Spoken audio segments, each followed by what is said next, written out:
My anaconda don't want none unless you got buns, hun.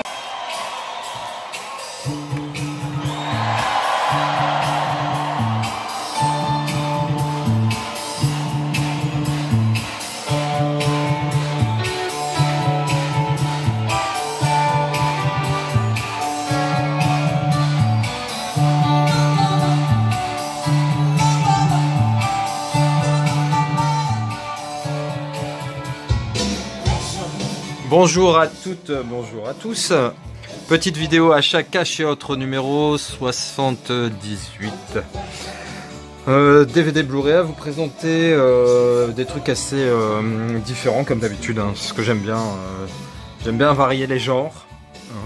Il y a pas mal de films sympas, je trouve. Des trucs pas toujours faciles à trouver. Enfin, voilà.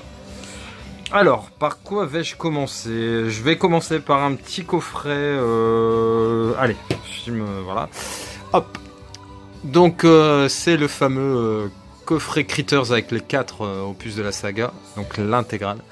Franchement, rien que le coffret, la boîte, je la trouve excellente. J'adore la petite fiche, petite fiche signalétique des Critters. Hein. Espèce Crites or Critters. Genre monstre, taille 20 à 30 cm, dents beaucoup trop, ça j'ai trouvé ça très drôle. Ennemi, chasseur de primes intergalactiques, le plat préféré, les humains, particularité toujours affamé, observation, intention, ils mordent. Je trouve ça très drôle, très bien fait. Donc il y a les 4, le coffret est neuf, hein, je l'ai eu, alors je sais plus celui-là, je crois que c'était à Auchan, pour 5-6 euros, je sais qu'il se trouve, hein, mais là bon, il était neuf, c'est bien, très content. Sinon je suis très content de regarder ce concert hein, en hommage à Freddie Mercury hein, qui était décédé, donc c'était un hommage. Le souci c'est que quand je regarde les vidéos et puis que je vois David Bowie qui est décédé aussi, et qu'après on voit George Michael qui est décédé, en fait ça me fout un peu le blues quoi. Donc content de les revoir, on les fait vivre en regardant leur musique, leurs prestations d'antan, mais ça fait un petit peu mal au ventre et pas d'illusion sur ce qui nous attend quoi. Vous voyez le genre? Bon bref, ça c'était la petite note un peu gaie de l'histoire. Alors, ensuite un film qui m'interpelle depuis un petit moment et que j'ai jamais pris la peine de regarder. Et là je l'ai trouvé tout nickel, je crois dans un cache. Donc c'est L'Homme au point de fer, hein. C'est une présentation de Quentin Tarantino, pardon, c'est pas un film de lui. Et puis la distribution de Russell Crowe, Lucy Liu, David Bautista... tout ça, ça m'a fait l'acheter. Je sais pas du tout ce que ça donne. Apparemment, ça a l'air sympa quand même. Je veux dire, quand j'ai lu l'histoire et tout ça, les images, ça a l'air assez cool. Donc, L'Homme au point de fer. Ensuite, quelques films, on va dire, enfantins, si je peux me permettre. Donc, ce film avec l'excellente Nicole Kidman, avec Sam Elliott, avec Daniel Craig, rien que ça. Donc, c'est À la croisée des mondes, La boussole d'or. Déjà, l'ours polaire, là, avec cette espèce d'armure, je trouve ça esthétiquement super joli. Et quand je regarde les images derrière, franchement, j'ai hyper envie de le voir. C'est le genre de film poétique, un peu l'univers Harry Potter, les animaux fantastiques, Percy Jackson, tous ces films-là, j'aime beaucoup. C'est mon côté, j'ai un côté princesse et j'ai un côté enfant. Et tant mieux, je garde tout ça le plus longtemps possible. Donc on parlait de personnes décédées, il y a par exemple ce fameux film avec River Phoenix. Donc là c'est le titre espagnol, Explaro... Oula, alors j'ai jamais été bon en espagnol. Hein. Exploradores. Donc il y a bien la piste française, hein. Je sais plus où je l'avais acheté d'ailleurs. Bon bref, très content de se trouver ce film Explorers, pardon, que j'avais adoré étant gamin, que j'avais en VHS, donc je suis super content de l'avoir trouvé dans cette édition certes espagnole, mais ça me dérange pas du tout. Donc Explorers, ça parlera aux plus anciens d'entre nous. Ensuite vous connaissez ma tendresse pour les primates de toutes sortes. Donc ça a l'air assez sympa, un film Hanuman, un peu différent de ce qui se fait et donc voilà, j'ai très envie de le voir, hein, un film un peu une ode à la nature. Ensuite quelques films, alors il y avait le Souris City qui a l'air sympatoche, hein, je m'attends pas à un truc de ouf mais ça passera, je pense sans problème, j'aime bien. Ensuite, toujours dans un univers un petit peu barré, pareil, qui a un petit peu de Jumanji, d'ailleurs c'est par l'auteur de Jumanji, c'est Zathura, une aventure spatiale. Donc je sais pas du tout à quoi m'attendre pour ce film. Donc les créateurs de Jumanji et le Pôle Express signent une aventure extraordinaire qui mettra en apesanteur petit et grand, affronter les créatures de l'espace et embarquer pour la plus extraordinaire partie de votre vie. Écoutez, vu comme ça a l'air pas mal. Alors, qu'est-ce qu'il y a d'autre sur ce concert? Je sais qu'il y a des trucs sympas. Hein. Il y a le chanteur de Metallica, il y a Lisa Stanfield, donc George Michael, il y a Robert Plant. Alors, Somebody to Love, je crois.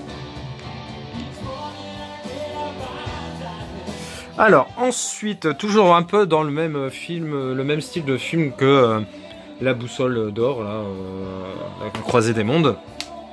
C'est les aventures extraordinaires d'un apprenti détective. Alors je sais pas si c'est un film que j'adore, c'est Le Secret de la Pyramide, vous le savez, hein, donc où c'est un peu Sherlock Holmes jeune. Je me suis commandé l'intégrale de Sherlock, hein, la série de 3 saisons, 3 épisodes d'1h30, plus un épisode spécial, puis là il y a la saison 4. Donc je vais recevoir ça je crois aujourd'hui ou demain, donc je vous le présenterai bien sûr. J'aime bien ce genre de film, j'adore cette époque-là un peu victorienne. Voilà. Donc il y a quand même Sam Neill dedans, après les autres je les connais pas forcément, enfin si, John Gruffond, Michael Sheen. Ouais. Ensuite, alors Paddington, eh ben... c'est beaucoup plus sympa que ça en a l'air, entre guillemets. C'est hyper bien fait, je l'ai vu. Il est passé à la télé il y a pas super longtemps. Et puis c'était un conseil de ma sœur. Le seul petit regret que j'ai, c'est que lors du Black Weekend, il y avait une très belle édition de ce film avec la pluche. Et pour, je sais pas, 7-8 euros. Donc j'aurais bien aimé l'avoir, en fait, ça aurait été rigolo. Bon. Paddington. Ensuite, je vous présente quelques films français. Je vais essayer de faire mon moins de 10 minutes. Donc, le fameux Bis, hein, avec Cadmerade et Franck Dubosc. Alors, je suis plus un inconditionnel, on va dire, de Franck Dubosc, ni de Cadmerade d'ailleurs. Mais j'avoue que celui-là, il m'avait bien fait rire. Il y a notamment une phrase cultissime pour moi. Hein. J'habite dans le Nord, hein, pas super loin de Valenciennes. Et il y a un moment, il y en a un des deux qui dit à l'autre, je comprends pas, soit on est dans les années 80... soit on est revenu dans les années 80 ou bien on est à Valenciennes. Et ça, j'ai trouvé ça dément. Donc Bis, je vous avais parlé de Papaya, c'est ça, Papayou Lélé. Enfin, Pattaya, pardon. Donc un film un peu du même style que j'étais content d'avoir trouvé, mais mon préféré restait Les Caïras et je suis super content car je l'ai enfin trouvé à 1 euro. Donc Les Caïras, franchement, je me suis pris des barres plein lors de ce film, j'adore ça. Je trouve vraiment excellent Les Caïras. Et depuis mon revisionnage du film Podium, hein, sur la vie de Claude François par Benoît Poelvoorde, bah, j'ai eu un regain d'intérêt pour cet acteur et donc j'ai pris quelques films. Donc Les Émotifs Anonymes avec lui et Isabelle Carré, hein, qui a l'air assez sympa. Et dans le même registre, j'ai pris toujours avec lui et l'excellente Isabelle Huppert, c'est Mon Pire Cauchemar. Et ça, je l'ai regardé il y a pas longtemps. Il est excellent. Je me suis pris des barres. Il est super rigolo. Poelvoorde est génial. Isabelle Huppert, je sais pas quel âge elle a bien entre 55 et 60 ans, je pense pareil. Et ça reste une très très jolie femme. Donc Mon Pire Cauchemar. Grossier, alcoolique, obsédé. Putain, on parle de moi là. Alors, et encore 2 petits trucs à vous présenter. Donc Invincible pour mettre dans la collection Wesley Snipes ou film de baston, je sais pas trop. Donc Un seul deviendra invincible, film de Walter Hill qui a l'air assez sympa. Il y a plusieurs films de la saga, mais apparemment celui-là est très très bon. Donc Invincible. Allez, il me reste 40 secondes pour vous présenter le coffret de l'intégrale de Rome. Donc saison 1 et 2, je suis fan de Spartacus, de Viking, de tous ces films-là, ces séries-là, pardon. Et là, je suis sûr de mon coup, l'histoire de César, etc. va me passionner. Donc j'ai trouvé ce coffret avec une réduction que j'ai eu sur Amazon, je l'ai eu à 9 euros. 9 euros en Blu-ray, vraiment très très content de rentrer cette série. Voilà, n'hésitez pas à commenter, à vous abonner. Bisous à tous, faites attention à vous. Allez, ciao!